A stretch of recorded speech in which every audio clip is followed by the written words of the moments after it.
ओम शांति। 18 मार्च 2023 आज की साकार मुरली। बाबा कहते, मीठे बच्चे, मोस्ट वेलवेट बाप का यथार्थ परिचय देने की युक्तियाँ निकालनी हैं। एक्यूरेट शब्दों में अल्फ का परिचय दो तो सर्वव्यापी की बात खत्म हो जाएगी। प्रश्न: अविनाशी ज्ञान रत्न चुगने वाले बच्चों का फर्ज क्या है? उत्तर: ज्ञान की हर बात पर अच्छी रीति विचार सागर मंथन कर एक बाप की सबको सही पहचान देना, पुण्य आत्मा बनाने वाले के साथ साथ पाप आत्मा किसने बनाया ये समझ देना तुम बच्चों का फर्ज है। सबको रावण के बेर चुगने से बचाए ज्ञान रत्न चुगाने हैं। सर्विस की भिन्न भिन्न युक्तियाँ निकालनी हैं। सर्विस में बिजी रहने से ही अपार खुशी रहेगी। गीत प्रीतम आन मिलो। ओम शांति। बाप परमपिता को हमेशा रचयिता कहा जाता है। मनुष्य कह देते ये पशु पक्षी आदि सारी रचना वह रचते हैं, परंतु समझाना चाहिए। पहले पहले मनुष्य की बात तो समझो। परमपिता जो रचता है वह मनुष्य सृष्टि कैसे रचते हैं? मनुष्य ही उनको बाप कह बुलाते हैं क्योंकि दुखी हैं। सभी उस एक रचयिता को याद करते हैं। तो पहले पहले ये समझाना है कि मनुष्य सृष्टि का रचयिता कौन है। वह रचयिता ही सबका बाप ठहरा। पहले पहले बाप का परिचय देना है। आत्मा को न अपना न बाप का परिचय है। अगर अहम आत्मा का परिचय हो तो समझे कि हम किसकी संतान हैं। हम परमपिता परमात्मा की संतान हैं। वह बाप रचयिता है तो जरूर पहले पहले मनुष्य सृष्टि रचते होंगे। वह नई दुनिया अथवा स्वर्ग होगी। बाप जरूर स्वर्ग ही रचेंगे। बाप दुख के लिए रचना रचे यह हो नहीं सकता, जबकि हम उस बाप के बच्चे हैं। जो बाप स्वर्ग रचता है तो हम भी वहाँ होने चाहिए या परम धाम में होने चाहिए, परंतु हमको यहाँ पाठ बजाने आना पड़ता है। यह है विचार सागर मंथन करने की युक्तियाँ। जितना समय मिले तो यही विचार सागर मंथन करना है। साधु संत आदि कोई भी यथार्थ रीति बाप को जानते नहीं हैं। रचयिता जरूर स्वर्ग ही रचेंगे तो फिर सब आत्माएं निर्वाण धाम में होनी चाहिए। वह निर्वाण धाम है हम सब आत्माओं का घर, जहाँ बाप भी रहते हैं। तुम बच्चों को बेहद के बाप से बुद्धि योग जोड़ने के लिए मेहनत करनी पड़ती है। योग न होने के कारण ही फिर मनुष्य से पाप होते हैं या धारणा नहीं हो सकती है। बाप को याद नहीं करते। भगवान तो एक ही है। वह है मोस्ट वेलवेट स्वर्ग का रचयिता। वहाँ बहुत सुख है। यहाँ दुख होने के कारण ही भगवान को याद करते हैं। बाप बच्चों को सुख के लिए ही जन्म देते हैं। सतयुग त्रेता को कहा ही जाता है सुख धाम। अभी है कलयुग, इनके बाद फिर सतयुग आना है, तो जरूर बाप को भी आना चाहिए। ऐसे ऐसे विचार सागर मंथन कर फिर कोई को बैठ समझाना चाहिए। यहाँ तुमको बाप का परिचय मिलता है बाप द्वारा। मनुष्य उस मोस्ट वेलवेट बाप को जानते नहीं। बाप को जानते ही नहीं तो अपने को उसके बच्चे भी समझते नहीं। हमने बाप को जाना है तो उनको याद करते हैं। वह बेहद का बाप है सभी आत्माओं का। वह निराकार इस साकार प्रजापिता द्वारा रचना रचते हैं। प्रजापिता ब्रह्मा हैं, ब्राह्मण ब्राह्मणियाँ भी हैं। जरूर प्रजापिता ब्रह्मा का बाप परम पिता ही होगा, जिसको क्रिएटर कहा जाता है। कोई भी आते हैं तो पहले पहले बाप का परिचय देना है। जब अल्फ याद पड़े तब फिर आगे समझ सके। अल्फ बगैर कुछ भी समझ नहीं सकेंगे। वह भी समझाना ऐसे है जो मनुष्य समझें। इन्हों की समझानी तो बड़ी एक्यूरेट दिखाई पड़ती है। ऐसे और तो कोई नहीं समझाएंगे कि वह बेहद का बाप स्वर्ग का रचयिता है। जरूर नरक का भी रचयिता कोई होगा। पावन बनाने वाला एक बाप है तो जरूर पतित बनाने वाला भी कोई एक होगा। यह अच्छी रीति समझाना है। बाप कौन है जिसको हम याद करते हैं? रावण को तो याद नहीं करेंगे। मनुष्य तो न पावन बनाने वाले राम परमात्मा को जानते, न पतित बनाने वाले रावण को जानते। बिल्कुल ही अनजान है। फॉर्म भराने समय भी पहले बाप का परिचय देना है। तुम्हारी आत्मा का बाप कौन है? यह प्रश्न और कोई पूछ न सके। आत्मा तो हर एक मनुष्य में है। जीवात्मा, पाप आत्मा, पुण्य आत्मा कहा जाता है ना। पुण्य आत्मा तो बाप ही बनाते हैं। फिर इनको पाप आत्मा कौन बनाते हैं? ये जरूर समझाना पड़े।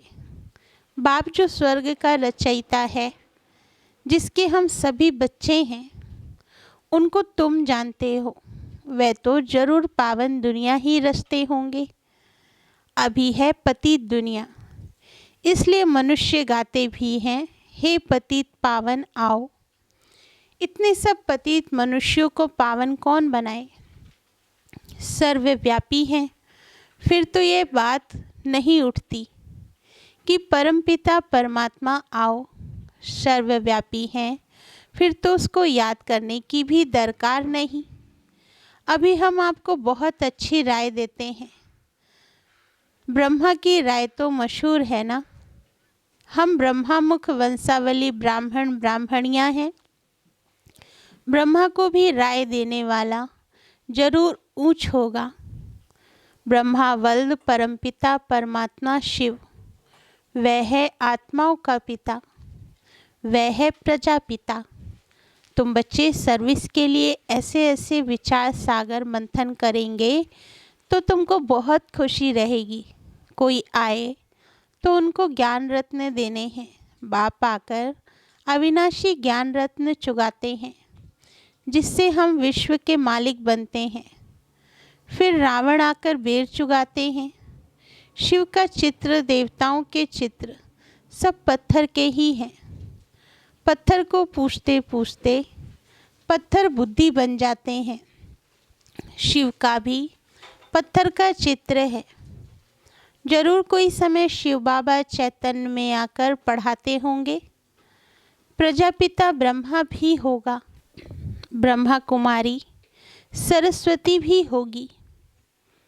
अब प्रैक्टिकल में है, इनके लिए गायन है। सबकी मनोकामना पूरी करने वाली, अविनाशी ज्ञान रत्न दान करने वाली गॉडेज ऑफ नॉलेज। उन्होंने फिर सरस्वती को बैंजो दे दिया है। यह सब बातें बुद्धि में आनी चाहिए। जिसको भाषण करना है तो विचार सागर मंथन करना होता है। पहले भाषण लिख रिफाइन करना चाहिए। बड़े बड़े स्पीकर्स जो होते हैं वे बहुत खबरदारी से बोलते हैं, बिल्कुल एक्यूरेट सुनाते हैं। जरा भी हिचका तो आबरू इज्जत चली जाएगी। पहले से ही पूरी प्रैक्टिस करते हैं। यहाँ भी इतना बुद्धि में रहना चाहिए जो किसको बाप का परिचय दे सको। सर्विस करनी है। भिखारी गुरुओं की जंजीरों में बहुत फंसे हुए हैं। वह कोई की सद्गति तो कर नहीं सकते। पतित पावन निराकार भगवान को ही कहा जाता है। सर्वव्यापी के ज्ञान से तो कोई की सद्गति हुई नहीं है। पतित पावन है एक शिव बाबा, उनको रुद्र भी कहा जाता है। रुद्र यज्ञ भी मशहूर है। इतना बड़ा यज्ञ और कोई रच ना सके। रुद्र ज्ञान यज्ञ कितने वर्ष चलता है? ज्ञान सुनाते ही रहते हैं। यज्ञ जब रचते हैं तो उसमें शास्त्र भी रखते हैं। रामायण भागवत आदि की कथा सुनाते हैं। उसको रुद्र यज्ञ कहते हैं। वास्तव में रुद्र यज्ञ यह है, यह यज्ञ तो बहुत समय चलता है। उन्हों का तो करके मास भर यज्ञ चलेगा। यह तो देखो कितना समय चलता है। इसमें जो भी सब पुरानी चीज़ें हैं वह खत्म होनी है। ये सारी पुरानी दुनिया इससे भस्म होनी है। यह सारी पुरानी दुनिया इसमें भस्म होनी है। कितना बड़ा यज्ञ है, ख्याल तो करो। जब सबके शरीर स्वाहा हो तब सभी आत्माएं वापस परम धाम जाएं। जब तक बाप ना आए तो पति से पावन कैसे बने? माया के जंजीरों से लिबरेट कौन करे? कोई तो होना चाहिए ना, इसलिए खुद मालिक ही आते हैं। ऐसे नहीं सर्वव्यापी हो बैठकर ज्ञान देते हैं। वे तो आते हैं। हम उनकी संतान पोत्रे हैं। वास्तव में हो तुम भी। अब वह बाप आया हुआ है, अपना परिचय दे रहे हैं। स्वर्ग की स्थापना हो रही है। हम हैं राजयोग ऋषि, वह है हठयोग ऋषि। इस पर शायद एक कहानी भी सुनाते हैं कि फलाने ऋषि का वजन भारी है या राज ऋषि का वजन भारी है। वह है सब भक्ति मार्ग की बातें और यह है ज्ञान मार्ग। भक्ति और ज्ञान के तराजू की कुछ कथा है। एक तरफ है सब भक्ति के शास्त्र, दूसरी तरफ है एक ज्ञान की गीता। तो भारी एक गीता हो जाती है। गीता है राज ऋषियों की। हठ योगियों के तो बहुत शास्त्र हैं। एक तरफ वह सब डालो, दूसरी तरफ गीता डालो। वास्तव में वह भी कोई हमारी है नहीं। हमारी तो है ही ज्ञान की बात। गीता का भगवान आता ही है सद्गति करने के लिए। तो बच्चों की बुद्धि में यह सब रहना चाहिए। फिर कोई समझे ना समझे, अपना फर्ज है हर एक को समझाना। मौत के समय सभी की आंखें खुलेंगी। इस ज्ञान यज्ञ से ही यह विनाश ज्वाला निकली है। अब तुम पांडवों का पति है परम पिता परमात्मा। पतितों को पावन बनाने वाला है ही एक परमात्मा, ना कि श्री कृष्ण। वह तो प्रिंस है। उनको कोई गॉड फादर नहीं कहेंगे। फादर तब कहा जाता है जब बच्चे पैदा करते हैं। श्री कृष्ण तो खुद ही बच्चा है, तो उसको फादर कैसे कहा जाए? लॉ नहीं कहता। श्री कृष्ण के साथ फिर जोड़ी चाहिए, उनके बच्चे चाहिए, तब फादर कहा जाए। वह तो फिर गृहस्थी हो गया। यहाँ तो निराकार बाप बैठ ज्ञान देते हैं। वह कभी गृहस्थ में आते नहीं, सदा पवित्र हैं। श्री कृष्ण तो माता के गर्भ से जन्म लेते हैं, तो उनको पतित पावन कैसे कहेंगे? अभी तुम बच्चे जानते हो परम पिता परमात्मा को प्रजापिता ब्रह्मा के तन में ही आना है। प्रजापिता तो जरूर यहाँ ही होना चाहिए ना, इसलिए उनका नाम ब्रह्मा रख कहते हैं। मैं इस साधारण तन में प्रवेश करता हूँ। यह 84 जन्म भोग अभी अंतिम जन्म में है और वानप्रस्थ अवस्था में पूरा अनुभवी रथ है। अर्जुन के लिए कहते हैं ना, बहुत गुरु किए थे, शास्त्र आदि पढ़े थे, तो समझाना भी ऐसे चाहिए। प्रजापिता ब्रह्मा का नाम कभी सुना है? ब्रह्मा है तो जरूर पहले ब्राह्मण चाहिए। वर्ण भी मुख्य है। चक्र में भी वर्ण दिखाते हैं। ब्राह्मण कुल है सबसे छोटा। उन्हों के ज्ञान लेने का समय भी थोड़ा है। कितने थोड़े ब्राह्मण हैं, फिर उनसे जास्ती देवताएं, उनसे जास्ती क्षत्रिय, उनसे जास्ती वैश्य शूद्र। तो तुम ब्राह्मण कितने थोड़े हो। इन थोड़ों में भी वह बहुत थोड़े हैं जिनको सदैव खुशी का पारा चढ़ा रहता है। बाप ने समझाया है, खुशी का पारा चढ़ेगा अमृत वेले। दिन को और रात को वायुमंडल बहुत गंदा रहता है, उस समय याद मुश्किल रहती है। अमृत वेले का समय गाया हुआ है, उसी समय सभी आत्माएं थक कर शरीर से डिटैच होकर सो जाती हैं। वह है शुभ मुहूर्त। यूँ तो बाप की याद चलते फिरते दिल में रहनी चाहिए, बाकी हट से एक जगह बैठ याद करेंगे तो ठहरेगी नहीं। ऋषि मुनि भक्त लोग भी अमृत वेले उठ कीर्तन आदि करते हैं, क्योंकि उस समय शुद्ध वायुमंडल रहता है। तो कोई भी आए उनको समझाना है कि हम पढ़ रहे हैं। इसमें कोई अंधश्रद्धा की तो बात ही नहीं।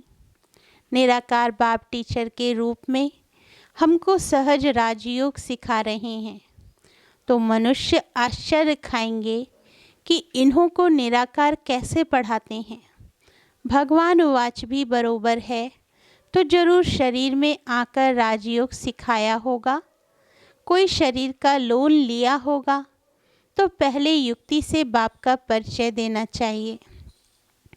सर्वव्यापी कहने से वर्षा क्या मिलेगा, जब तक भगवान के महावाक्य कानों पर ना पड़े तब तक कोई समझ ना सके। भगवान है निराकार, ब्रह्मा है साकार प्रजापिता, तुम हो ब्रह्मा कुमार कुमारियाँ। निराकार परमात्मा ब्रह्मा तन से पढ़ाते हैं। हमारा एम ऑब्जेक्ट है मनुष्य से देवता बनना। बाप का परिचय देंगे तो बाप की याद रहेगी। कोई कोई लिखते हैं भगवान निराकार है, तो उनको समझाना चाहिए। कोई फिर लिखते हैं कि हम जानते ही नहीं। बाबा कहते, अरे तुम बाप को नहीं जानते हो, परमपिता परमात्मा कहते हो तो जरूर कोई तो होगा ना। बच्चे तो जानते हैं हम परमपिता परमात्मा से भविष्य जन्म जन्मांतर के लिए आजीविका प्राप्त करते हैं। इसमें जो विघ्न डालते हैं उन पर कितना पाप चढ़ता होगा, सो भी समझकर विघ्न डालते हैं। बेसमझ पर तो कोई दोष नहीं, वह तो सारी दुनिया बेसमझ है। अच्छा, मीठे मीठे सिकिल दे बच्चों प्रति माता पिता बाप दादा का याद प्यार। इसके एक एक अक्षर का अर्थ तुम बच्चे जानते हो। पहले पहले माता पिता फिर बाप दादा। माता पिता उनको कहा जाता जो स्वर्ग का मालिक बनाते हैं। फिर यह हो गए बाप दादा। फिर कहते जगदम्बा। ये बड़ी गुह्य बातें हैं। सबसे गुह्य पहेली यह है जिसको समझने से मनुष्य को बहुत फ़ायदा हो जाए। फिर कहते हैं सिकिल दे, यह है दूसरी पहेली। फिर कहते हैं ब्राह्मण कुलभूषण स्वदर्शन चक्रधारी, यह भी नई पहेली है।